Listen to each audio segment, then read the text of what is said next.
This is not what I was expecting. What other surprises have you got hidden up those sleeves?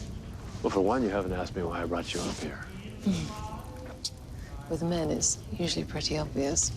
Oh, you've got me. But there's more on my mind, actually. Really? What then?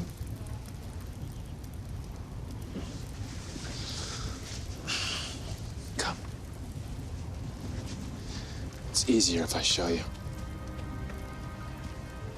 You see all that? Yes. The hellish storybook. The one you made for me. The gesture was appreciated. But not enough, I know. Just giving you a decayed version of what your sister had. You deserve more. You deserve the real thing. And once my heart is beating again, and I can leave this place for good, that's where I want to take you. You want to come with me to Storybrooke? If you'd have me. But what about all your plans? I don't care about that anymore. Not if I can have you. All I care about is a future where we might be a family. I don't think my sister and the rest of her terribly self-righteous gaggle of do-gooder friends would want to share their home with Lord Death and the Wicked Witch. What if they weren't there to stop us? What do you mean? The underworld will still exist even after I leave. Which means all of the heroes will be trapped here, and I mean all of them. After the Charmings pulled their little switcheroo, I made sure everyone's name got put on a tombstone. You want to keep them down here for eternity? There is no other way. I know things between you and your sister are complicated, but it's her or us. So, what do you say, Zelena? Will you make chaos with me?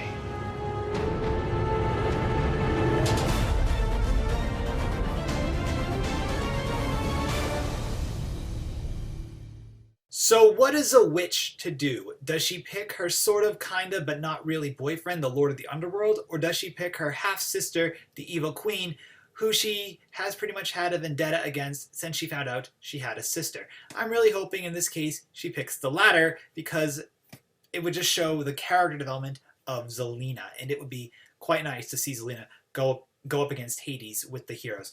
Now, I feel what's going to happen with Zelena's characters, if my prediction is right, that she'll end up becoming some type of anti-hero. And by the way, my prediction was, which I talked about in Ruby Slippers, was at the end of the episode, Zelena is going to try to deceive Hades and not be on his side, though a summary for the season finale seemed to disprove that, but we truly don't know what's going to be happening until it's aired on the screen.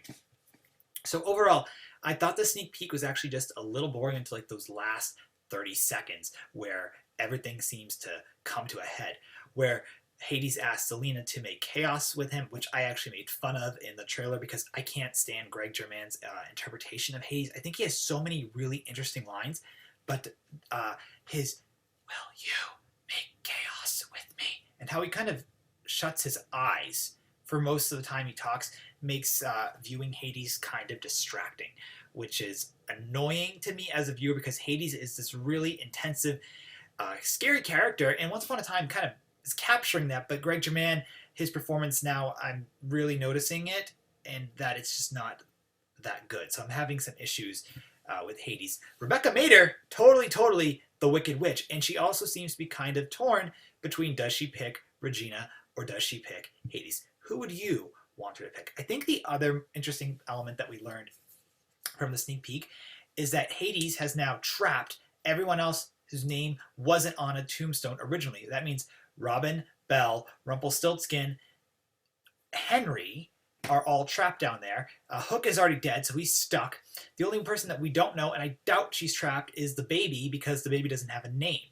And if Zelena does love Hades, which I really don't think she does, she'll kiss him, and it'll break the spell on his heart, and he'll leave the underworld, and everyone else will be stuck down there, and then Zelena and Hades will literally be able to cause hell on earth, which would be not so good for, you know, a season 6, especially if our heroes are all trapped in the underworld. But I don't think that's going to happen. I just feel that there's no way Zelena is going to pick Hades because she's on such good grounds with Regina, more or less.